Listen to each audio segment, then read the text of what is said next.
Assalamualaikum warahmatullahi wabarakatuh.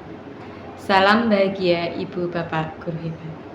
Perkenalkan, nama saya Iin Sofiani. Saya adalah guru matematika di SMA Negeri 1 Suruh Kabupaten Semarang. Pada Jambore GTK tahun 2024 ini, saya mempersembahkan best practice saya dengan judul Gerakan Meratas dan Melapor pada Implementasi P5.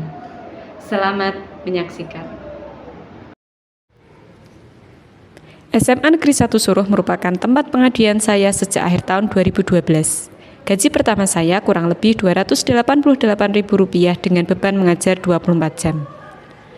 1 tahun berikutnya gaji saya sudah naik tetapi masih di bawah 1 juta, jauh di bawah UMR dengan beban kerja lebih dari 24 jam. Tahun 2017 merupakan angin segar, waktu itu status SMA berubah di bawah naungan provinsi. Saat itu guru yang minimal mengajar 24 jam mendapatkan SK honor dan mendapatkan gaji UMR sesuai UMR kabupaten ditambah 10%. Dan di tahun 2022 saya diterima menjadi ASN P3K. Jarak tempuh rumah ke sekolah kurang lebih 10 km dengan waktu tempuh 25-30 menit. Maka setiap berangkat dan pulang melalui jalur tikus yang sejak menjadi GTT, untuk mengembangkan diri saya mengikuti pelatihan-pelatihan secara mandiri, di antaranya Webex, penggunaan aplikasi Edmodo, psikologi, Kuiper, Google Site, rekam video saat meeting, dan lain-lain. Hal itu sudah saya terapkan pada pembelajaran sebelum pandemi COVID-19. Dari pengembangan diri tersebut, saya pernah menjadi juara 3 penulisan best practice tingkat Kabupaten Semarang. Pada tahun ajaran 2022-2023, bergabung di tim kurikulum sekolah. Pada tahun 2023-2024, saya ditunjuk menjadi wakakurikulum dengan jam mengajar 24 jam pelajaran. Untuk memenuhi tugas tambahan, saya sering pulang melebihi jam kerja, kurang lebih jam 17.00. Di usia yang masih muda dan baru bergabung di kurikulum, dengan kurikulum yang baru menjadikan saya harus banyak belajar, meluangkan banyak waktu, tenaga, dan pikiran agar mampu menjalankan tugas tambahan dengan maksimal. SMA Negeri 1 Suruh terletak di Kabupaten Semarang, berbatasan dengan persawahan dan kebun. Meski di area persawahan dan perkebunan, SMA Negeri 1 Suruh belum asri. Sekolah seringkali melakukan penataan-penataan terkait lahan-lahan kosong, namun usaha-usaha tersebut belum mampu menghijaukan sekolah karena masih banyak lahan-lahan kosong yang belum dimanfaatkan sekolah. Dari permasalahan tersebut, saya berpikir untuk mengadakan kegiatan yang mampu menghijaukan sekaligus merawatnya. Saat itu saya berdiskusi dengan beberapa siswa tentang masalah lahan kosong yang mereka lihat di belakang kelas. Mereka menyampaikan bahwa harusnya lahan-lahan ini bisa dimanfaatkan biar bersih dan terlihat hijau. Dari diskusi ini akhirnya saya berinisiatif untuk mengolah lahan-lahan kosong tersebut menjadi lebih hijau dengan melibatkan siswa. Rapor pendidikan SMA Negeri 1 Suruh di tahun 2023, dimensi karakter sudah hijau dan baik, namun terdapat rekomendasi untuk ditingkatkan, yaitu kemandirian yang tujuan dari praktek ini adalah melibatkan siswa untuk merawat taman sekolah dengan memanfaatkan lahan kosong dan mengolah sampah organik sebagai penunjang program untuk menghijaukan sekolah. Kendala yang saya hadapi dalam praktek ini: 1. Warga sekolah kurang peduli terhadap lingkungan. Banyaknya lahan menuliskan praktek baik, gerakan meratas dan melapor pada implementasi P5 yang saya ambilkan dari P5 tema gaya hidup berkelanjutan dengan topik Go Green Semanes. Dalam kegiatan ini saya berkolaborasi dengan kepala sekolah sebagai evaluator kegiatan, guru, tenaga pendidikan, siswa sebagai tempat belajar dan berbagi, dan orang tua sebagai penyedia sarana prasarana tambahan yang tidak ada di sekolah.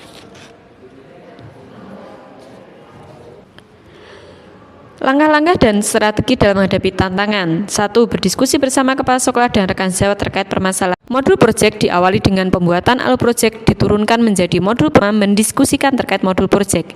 Diskusi ini bertujuan untuk memberikan umpan balik dan tambahan-tambahan terkait modul yang sudah. Alur pelaksanaan proyek terdiri dari 4 tahap, yaitu pengenalan, kontekstualitas, aksi, refleksi, dan tindak lanjut. Pada tahap pengenalan, siswa menggali materi tentang gaya hidup berkelanjutan, pemanfaatan dan pengolahan sampah, serta hidroponik.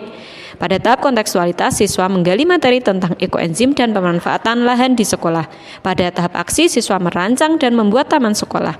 Tahap refleksi dan tindak lanjut berupa refleksi dan tindak lanjut dari kegiatan sudah dilakukan. Dimensi profil pelajar Pancasila pada tema ini adalah beriman dan bertawak pada Tuhan Yang Maha Esa, bergotong royong dan mandiri yang dimasukkan dalam setiap langkah proyek. Pada pelaksanaan proyek menerapkan alur merdeka. Mulai dari diri diawali dengan siswa membaca alur proyek yang sudah dibagikan oleh fasilitator pada link yang sudah disediakan. Pada tahap ini, siswa diharapkan memiliki literasi digital.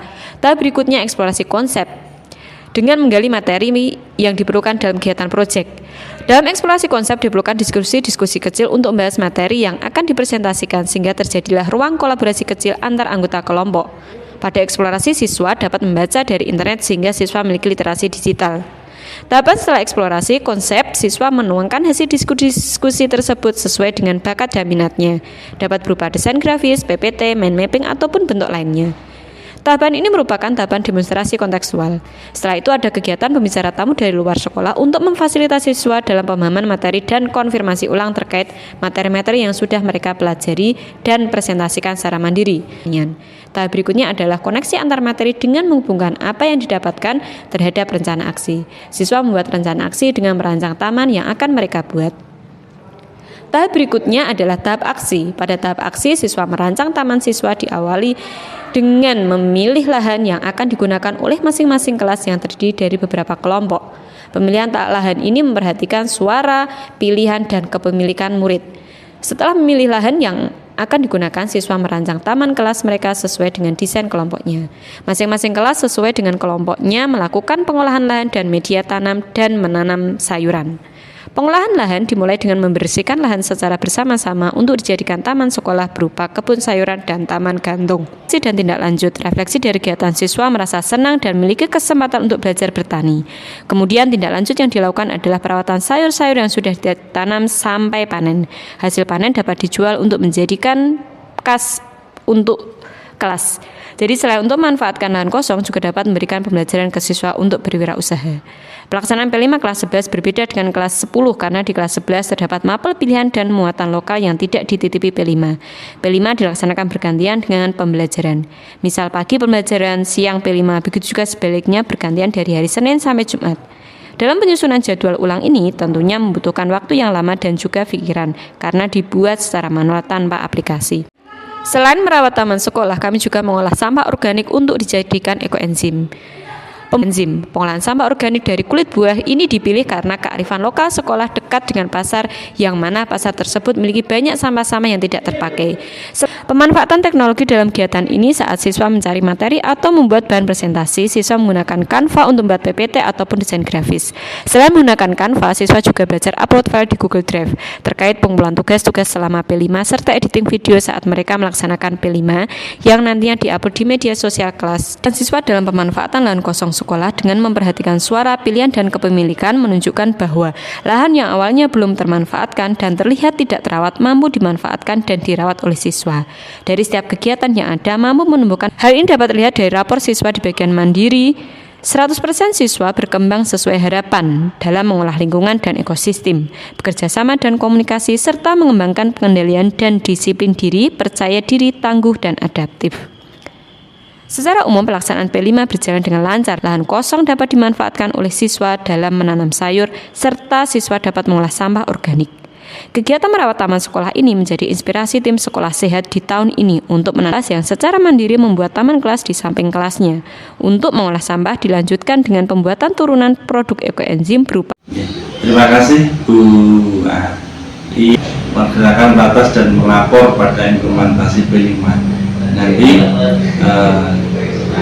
tindak lanjutnya silakan dikoordinasikan dengan tim sekolah sehat karena itu juga berkaitan dengan lingkungan sehingga kegiatan ini berkesinambungan dari perencanaan yang dimulai dari P5 sampai akhirnya nanti dilanjutkan di gerakan sekolah sehat dan menjadi suatu pembelajaran bagi semua siswa maupun warga sekolah.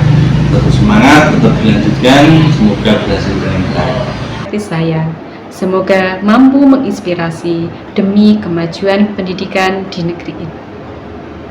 Salam Merdeka Belajar. Assalamualaikum warahmatullahi wabarakatuh.